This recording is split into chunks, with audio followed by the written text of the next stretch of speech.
Hello everyone, this is Nilesh Kumar Gupta and you are watching NG Physics classes.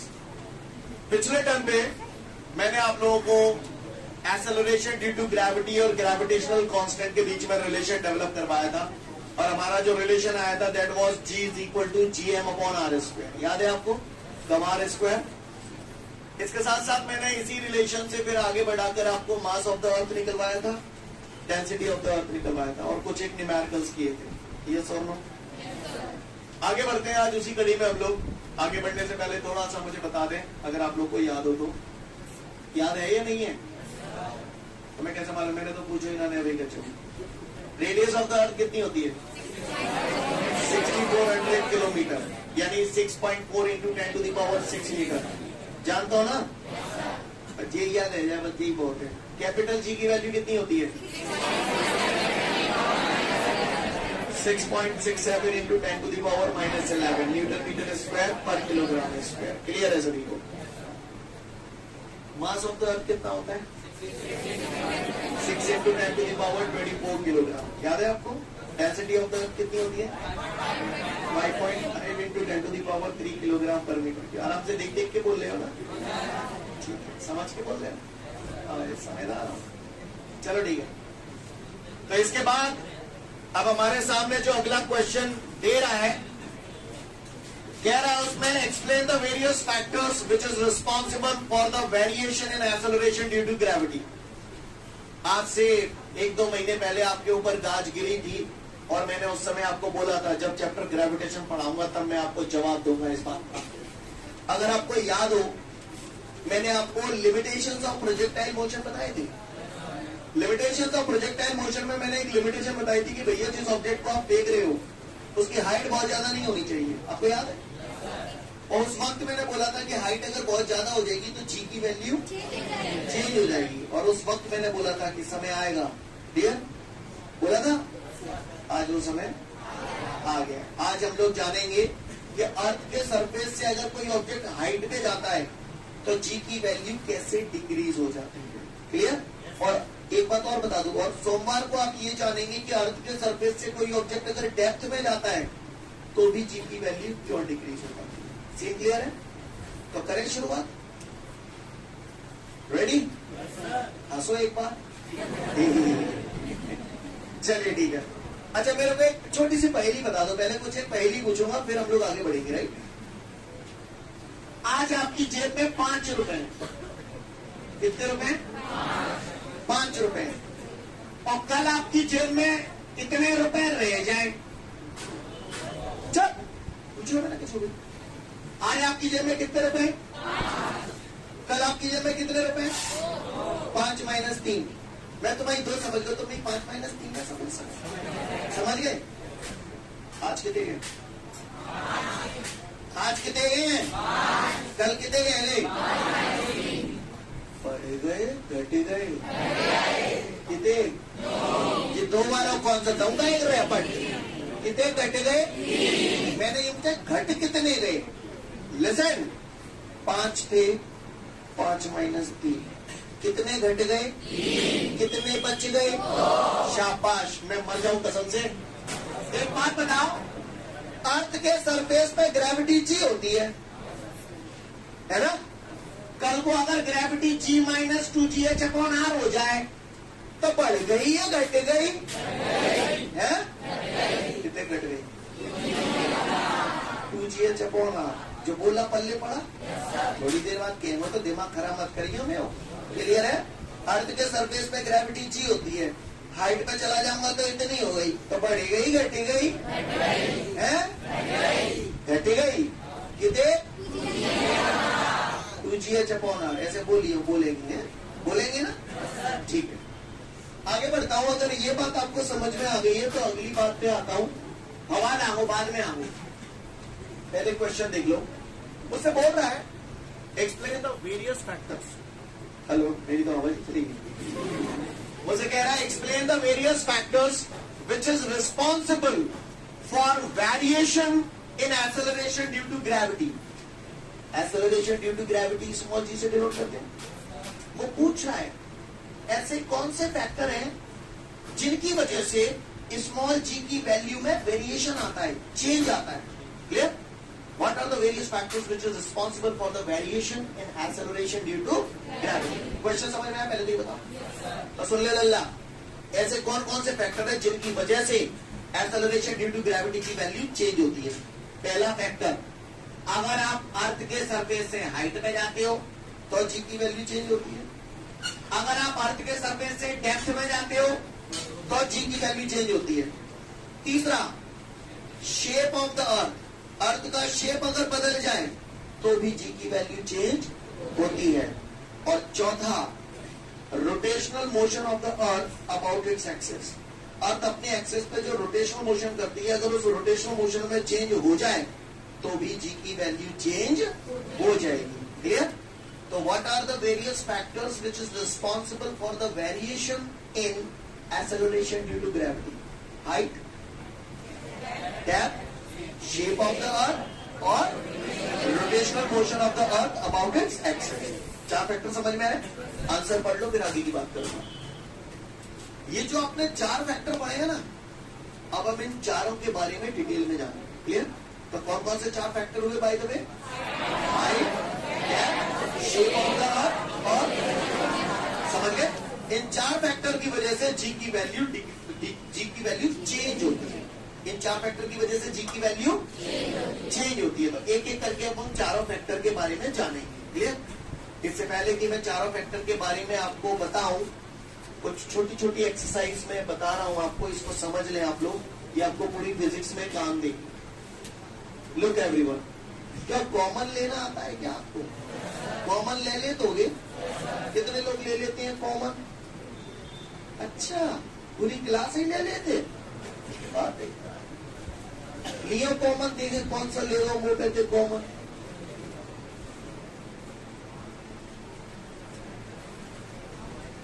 Clear? क्या लिखा है यहाँ पर? R+H लिखा है। जहां में थे वो कॉमन लेनो है। क्या लेनो है? चुप, का 1-1 का कर रहे हो? वो जहां में थे R कॉमन लेनो है। बताओ कहा बचे वो अंदर है?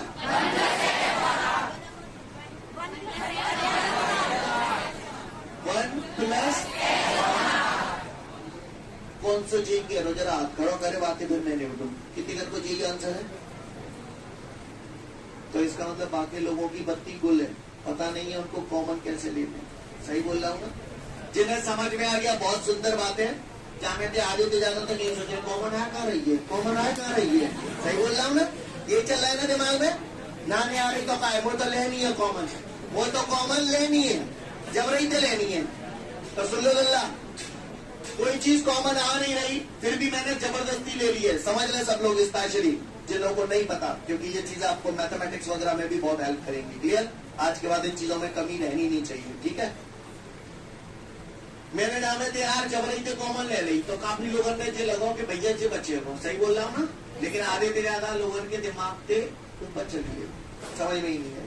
तो सुन लो भैया, सबसे पहले तो रटवाने वाला तरीका बताता हूँ, फिर समझाने वाला बताऊंगा। ठीक है? रट्टा लगा लो, इससे स्पीड बढ़ जाती है।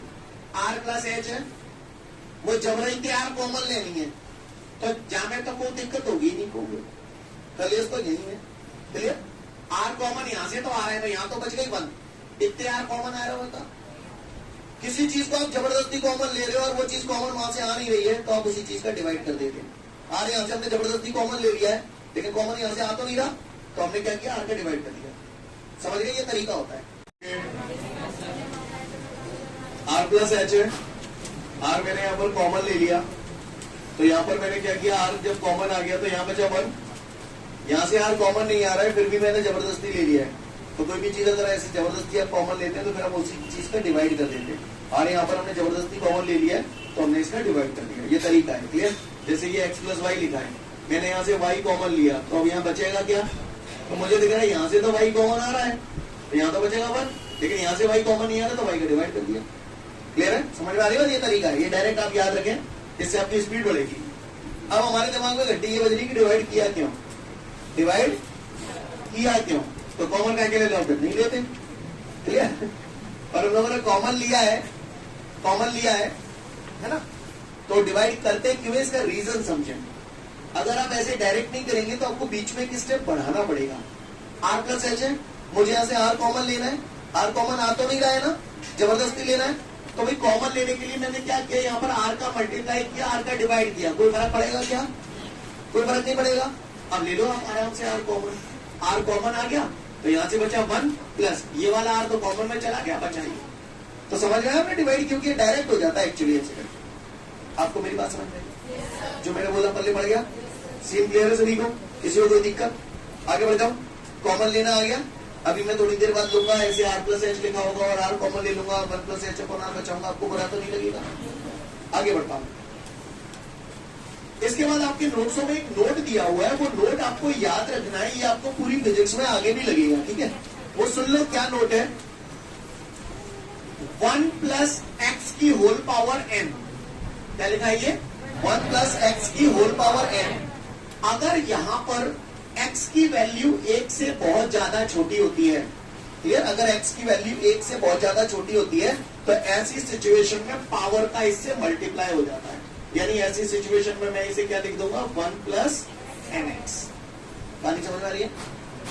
ऐसा नहीं है कि इसका प्रूव नहीं होता, इसका ये सब समझाने के लिए कि ये हुआ कैसे, इसके लिए पूरी बाइनोमियल थ्योरम पढ़ानी पड़ती है। हो सकता है आपके मैथमेटिक्स पर सिलेबस में हो बाइनोमियल थ्योरम, वहां पर ये सारी चीजें आपको बताई जाएंगी। क्लियर है? फिलहाल आप यहाँ पर डायरेक्ट याद रखें, फिजिक्स में ये कॉन्सेप्ट यूज होता है। 1 प्लस एक्स की पावर n में अगर x की वैल्यू 1 से बहुत ज्यादा छोटी होती है तो ऐसी सिचुएशन में पावर का इससे मल्टीप्लाई हो जाता है। यानी इस स्टेप को मैं ऐसे लिख सकता हूँ। अब आप बताओ, अगर ये 1 माइनस एक्स की पावर n होता तो क्या कर लेता? बताते जाना। 1 माइनस एक्स की पावर माइनस n होता तो समझ में आ रही है मेरी बात? अगर 1 प्लस एक्स की पावर माइनस n होता तो क्या लिख लेता? यही चीजें आपके नोट में लिखी है, पहले तो नोट पढ़ लो, फिर मैं अगले क्वेश्चन की तरफ पढ़ूंगा। लुक एवरीवन, अगला क्वेश्चन है वो हम लोग के सामने ये है कि अगर अर्थ के सरफेस से किसी ऑब्जेक्ट को हाइट पे ले जाओ तो मैंने बोला था जी की वैल्यू चेंज होती है ना? तो कितनी चेंज होगी, क्या आएगी, वो सब हमें फाइंड आउट करना है। क्लियर? वो बोल रहा है drive the relation for the value of acceleration due to gravity clear with height. Clear? ये drive the relation for the change in acceleration due to gravity with height. Height के साथ जी की वैल्यू में क्या चेंज आता है वो बताएं। करें शुरुआत करता हूं, गौर से देखेंगे हम सभी लोग ऑन द बोर्ड। ये मैंने बना दी यहाँ पर अर्थ, दिख रही है आप सभी को? प्रॉपर देख पा रहे हैं आप लोग? ये अर्थ का क्या है? Centre O. सुना है सेंटर पे इसका पूरा मास कंसंट्रेटेड होगा, कैसे डिनोट करते हैं? हाँ, कैपिटल है। What is this? सिर्री बता देगा? This is the radius of the अर्थ। सही जा रहा हूं मैं? मैंने मान लिया अर्थ के सरफेस पे कोई एक बॉडी रखी हुई है और इस बॉडी का मास है स्मॉल m। तो मुझे मालूम है इस पॉइंट पर जो ग्रेविटी होती है, इस पॉइंट पर जो ग्रेविटी होती है that is g is equal to gm upon r square. ये बात मैं कल प्रूव करा चुका हूं आपको। यस और नो? किसी को कोई दिक्कत? सबको मेरी बात समझ में आ रही है? अब मैं, ये तो सरफेस पे है तो वैल्यू g है। अब मैं ऑब्जेक्ट को अर्थ के सरफेस से कुछ हाइट पे ले जा रहा हूं। मैं ले जाऊं, सपोज करिए मैं इस ऑब्जेक्ट को अर्थ के सरफेस से इस हाइट पे ले आया, यहाँ ले आया। देख पा रहे हैं आप सब लोग इस ऑब्जेक्ट को? किसी को कोई दिक्कत? मैंने मान लिया अर्थ के सरफेस से इसे मैं h हाइट पे ले आया। कितनी हाइट पे ले आया? h हाइट पे। मैंने मान लिया इस ऑब्जेक्ट का अर्थ के सेंटर से ये जो डिस्टेंस है ये स्मॉल r मान लिया मैंने। कोई मुझे बता सकता है स्मॉल r काय के बराबर हो जाएगा? हाँ, जोर से बोलो। स्मॉल r बराबर r प्लस एच। समझ में आया बात सभी को? h प्लस r लिख दो, चाहे r प्लस एच लिख दो, बात एक ही है। समझ में आ गया होगा ऐसी उम्मीद करता हूँ।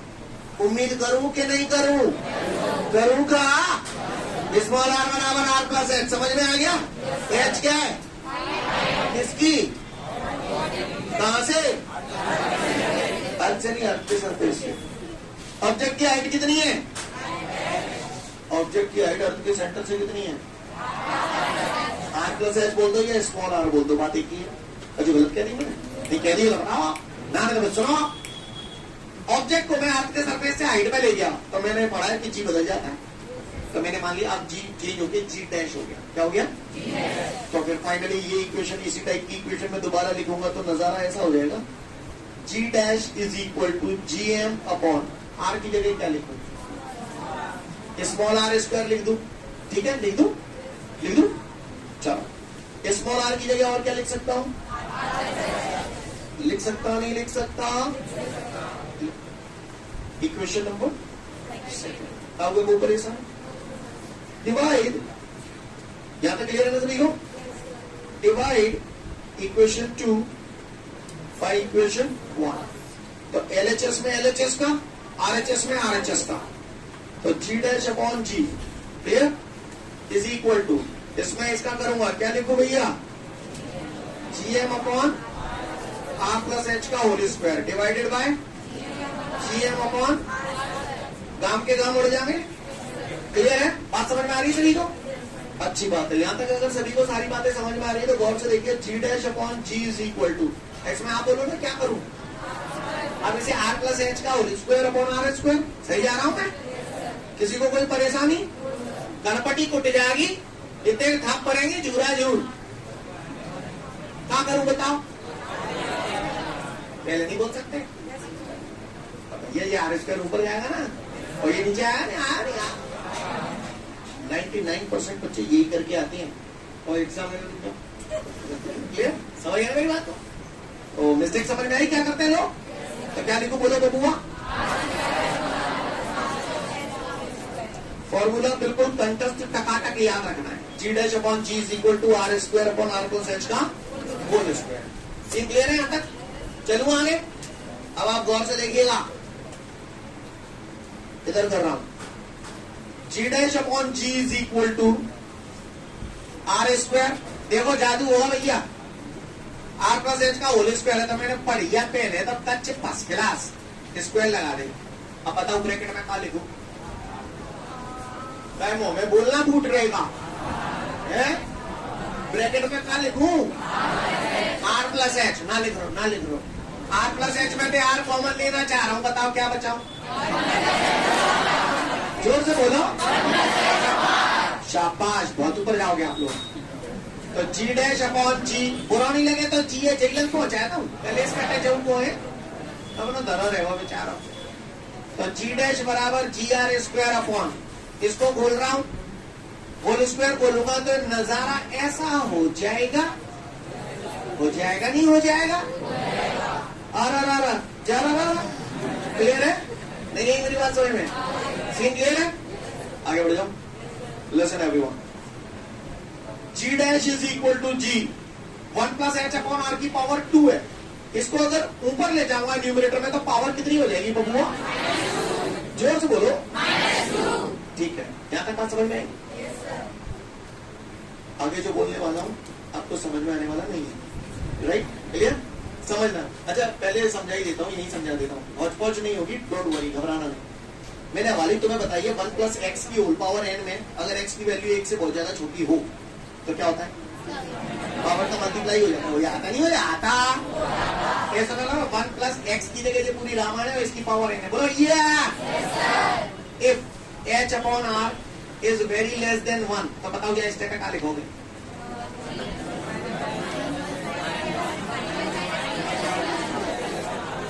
मेरे समझ में नहीं आई हुई, आएगी क्या? पका है? सोच लो, अल्ले है? कर पाएंगे ना हम लोग? अच्छी बात है। तो जब ऑब्जेक्ट को अर्थ के सरफेस से हाइट पे ले जाया जाता है तो जी की वैल्यू डिक्रीज हो रही है कि नहीं हो रही? कितनी हो रही है? आज तुम्हारे पास 5 रुपये, कल 5 माइनस 3 रह गए तो कितने घटी गए? समझ में आई थी? अर्थ के सरफेस में ग्रेविटी स्मॉल जी होती है, ऊपर पहुंच गए, क्लियर? ऊपर पहुंच गए तो ग्रेविटी ये आ गई। इसको थोड़ा ध्यान से देखो, ये यही तो है जी। कितनी घट गई? 2gh upon r। कितनी घट गई? क्योंकि अर्थ के सरफेस पे ग्रेविटी जी होती है, ऊपर आ गया तो फॉर्मूला ये हो गया, तो ये फॉर्मूला यही तो कह रहा है। सरफेस पे ग्रेविटी जीती, ऊपर पहुंच गए तो G माइनस 2GH/R होगी, तो कितनी घट गई? नहीं है मेरी बात समझ में? किसी बट्टे ने अगर पूछ रहे तो मैं बता दूंगा, लगाऊंगा। समझ गए? अब मैं थोड़ा सा करंट दे रहा हूं आपको, समझने की कोशिश करना, ठीक है? Are you ready? Listen everyone. तो आपको आप समझ में आया कि अर्थ के सरफेस से जैसे जैसे हम हाइट पे जाते हैं G की वैल्यू डिक्रीज होने लगती है। Got it guys? सबूत हुआ? आगे देखिएगा ध्यान से सब लोग। ये मैंने ऐसे लिखा है आपके नोट्स में, लेकिन ऐसे नहीं लिखा हुआ है ये, लेकिन मैंने ऐसे लिखा है, तो इससे आपको समझ में तो प्रॉपर आ गया? आप ही बता दो। वैसे तो आप एग्जाम में ऐसे करेंगे 100% करेक्ट है, करेक्ट है, लेकिन फिर भी आपको बता दूं, इसे ऐसे लिख दूं तो भी वही मतलब है, या फिर आप इसे ऐसे भी लिख सकते हो। जी और जी बात तो एक ही है। अरे और नीचे समझ में आ रही है मेरी बात? क्लियर है? समझ में आएगी मेरी बात? नहीं आई? नहीं आई? मतलब क्या है जगह मतलब क्या है? लिसन लिसन, है कोई माइकल आज जो मुझे बता दे अर्थ की रेडियस कितनी होती है? 6.4 × 10⁻6 मीटर। जहां मैं थोड़ी समझने में दिक्कत आती है, 6400 किलोमीटर कितनी होती है? कितना बड़ा हो गया ना? 6400 किलोमीटर बहुत बड़ा हो गया। हो गया नहीं हो गया? कहाँ है जी यार? किसकी है? लिसन, ये फॉर्मूला मालूम है कब लगेगा? ये फॉर्मूला तब लगेगा जब ऑब्जेक्ट को आप अर्थ के सरफेस से हाइट पे ले जा रहे हो ना, अगर ये हाइट अर्थ के रेडियस के कंपेयर में बहुत कम है तो आप ये फॉर्मूला लगाएंगे। क्लियर? लेकिन अगर हाइट अर्थ के रेडियस के कंपेयर में बहुत कम नहीं है तो ऐसी सिचुएशन में फिर ये फॉर्मूला नहीं लगेगा। फिर कौन सा लगेगा? ये वाला। नहीं है? एक बात समझ में? जब ऑब्जेक्ट को आप अर्थ के सरफेस से हाइट पे ले जा रहे हो और वो हाइट अर्थ की रेडियस के साथ कंपेरेबल है तो ये लगेगा।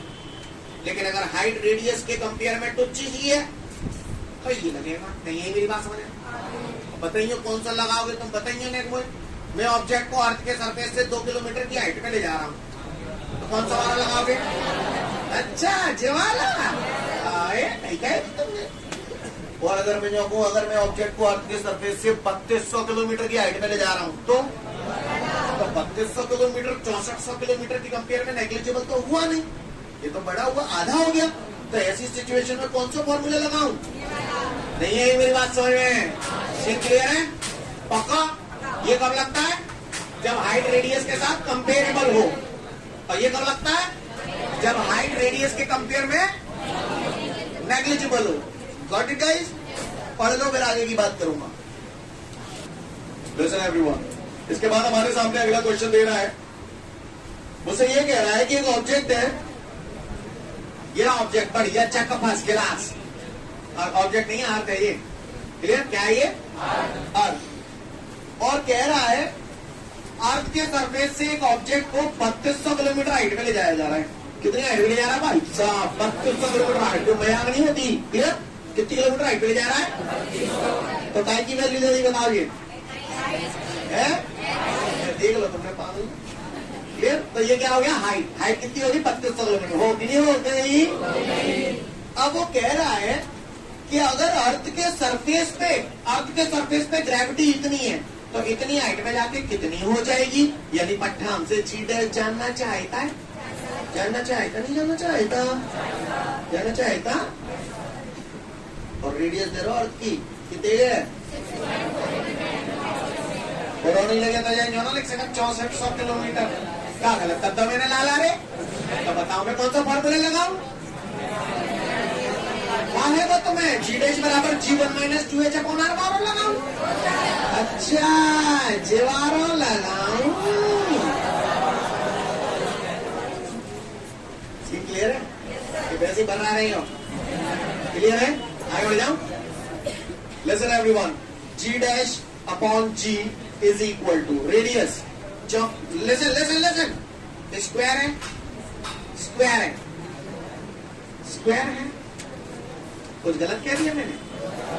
रेडियस कितनी है 6400 किलोमीटर, और ये 6400 प्लस 3200, तो G dash upon G is equal to, बोलो भैया 6400 तो ये हो गए, 6400 प्लस 3200 कितना हो गया, जोर से बोलो 9600 किलोमीटर। किलोमीटर से किलोमीटर कट जाएंगे, स्क्वायर लगा दूं, 0000 बोलो या 8 8 जा 64, 8 1 जा 8, 8 2 जा 16, 4 3 जा 8, सॉरी 4 2 जा 8, 4 3 जा 12, तो ये हो जाएगा हमारा, क्या बोला था मैंने यार, 4 2 जा 4 3 जा 8 बोला था यार, 4 नीलेश गुप्ता पालन से। तो G dash upon G is equal to, come on क्या आ जाएगा, 2 का स्क्वायर 4, 3 का स्क्वायर, आप महान हैं, आप धन्य बच्चे हैं। G को इधर ले जाऊं तो G dash is equal to, G की वैल्यू कितनी है बेटा 9.8 इंटू 4 अपॉन 9। अब तो कर लेंगे इसे, कितना आंसर आ रहा है बोले, 4.36 मीटर पर second square. I hope you understand guys, do you understand that? ये सारी चीजें तो आप कर लेंगे, बस ध्यान रखना कई बार एग्जाम में हम लोग जोश में होते हैं और होश खो जाते हैं, और फॉर्मूला कौन सा लगा जाते हैं, सेकेंड वाला, G डैश बराबर G1 minus 2H upon R। Clear? तो वहां पर अपने दिमाग को थोड़ा सा ठंडा रखें, फिर बता लो।